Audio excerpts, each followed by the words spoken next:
ਇੱਕ ਅੰਗਰੇਜ਼ ਸੀ, ਉਹਦਾ ਨਾਂ ਸੀ ਚਰਚਲ। ਚਰਚਲ।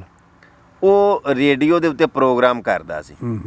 ਜਦੋਂ ਉਹ ਪ੍ਰੋਗਰਾਮ ਕਰਦਾ ਸੀ ਨਾ, ਤੇ ਦੁਨੀਆ ਆਪਣੇ ਕੰਮ ਸ਼ਮ ਛੱਡ ਕੇ ਨਾ ਤੇ ਰੇਡੀਓ ਸੁਣਦੀ ਸੀ ਕਿ ਉਹਦਾ ਇਸ ਵੇਲੇ ਪ੍ਰੋਗਰਾਮ ਲੱਗਣਾ। ਫਲਾਣੇ ਮੈਂ ਟਾਈਮ ਲੱਗਦਾ ਉਹ। ਇੱਕ ਦਿਨ ਚਰਚਲ ਪ੍ਰੋਗਰਾਮ ਰੇਡੀਓ ਤੇ ਕਰਨ ਵਾਸਤੇ ਜਾਂਦਾ ਸੀ ਪਿਆ, ਤੇ ਸੜਕ ਦੇ ਉੱਤੇ ਖਲੋਤਾ ਵੀ ਕੋਈ ਟੈਕਸੀ ਵਾਲਾ ਆਵੇ ਤੇ ਮੈਂ ਟੈਕਸੀ 'ਚ ਬਹਿ ਕੇ ਤੇ ਰੇਡੀਓ ਸਟੇਸ਼ਨ ਆਪਣਾ।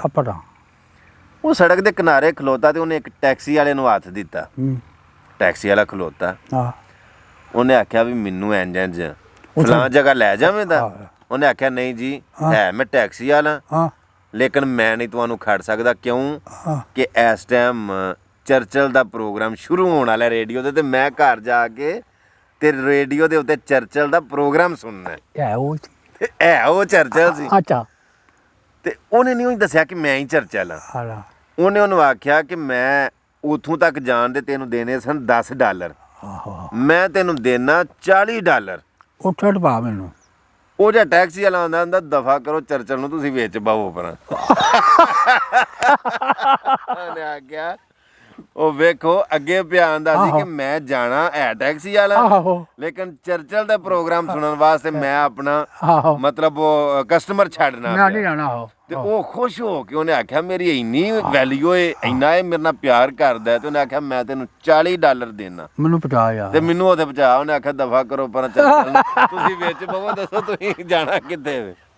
ਕਹਿਣ ਦਾ ਮਕਸਦ ਵੇ ਕਿ ਜਿੱਥੇ ਰੁਪਈਆ ਆਈ ਜਾਂਦਾ ਨਾ, ਜਿੱਥੇ ਪੈਸਾ ਆਈ ਜਾਂਦਾ, ਜਦੋਂ ਲੋਕਾਂ ਦੀ ਨਜ਼ਰ ਅੱਗੇ ਰਕਮ ਆਈ ਜਾਂਦੀ ਹੈ, ਡਾਲਰ, ਯੂਰੋ, ਦਿਰਹਮ, ਦਿਨਾਰ, ਰਿਆਲ, ਪੈਸਾ ਜਦੋਂ ਸਾਹਮਣੇ ਆਈ ਜਾਂਦਾ ਨਾ, ਉਦੋਂ ਬੰਦਿਆਂ ਨੂੰ ਵੀ ਕੁਝ ਨਹੀਂ ਸਮਝਦੇ। ਬੰਦਿਆਂ ਨੂੰ ਬੰਦਾ ਨਹੀਂ ਸਮਝਦੇ।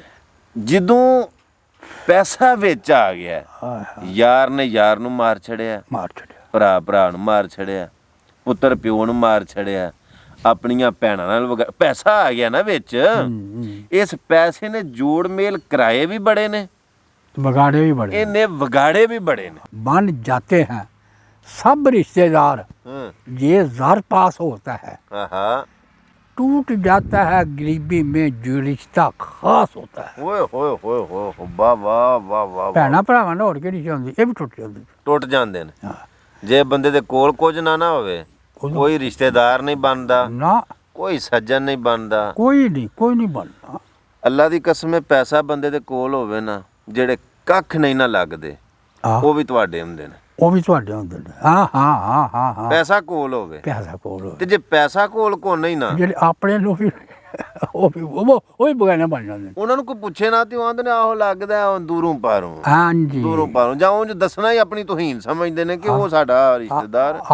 ਤੇ ਜੇ ਪੈਸੇ ਹੋਣ ਨਾ ਕੋਲ, ਤੇ ਉਂਝ ਚਾਚੇ ਦੇ ਪੁੱਤਰ, ਮਾਮੇ ਦੇ ਪੁੱਤਰ, ਖਾਲਾ ਦੇ ਪੁੱਤਰ, ਉਹ ਅਸੀਂ ਉਹਨੂੰ ਜਾਣਦੇ ਵੀ ਨਾ ਹੋਈਏ, ਉਹ ਵੀ ਆਂਦਾ ਸਾਡੇ ਮਾਮੂ ਦੇ ਪੁੱਤਰ ਨੇ, ਸਾਡੇ ਚਾਚੂ ਦੇ ਪੁੱਤਰ।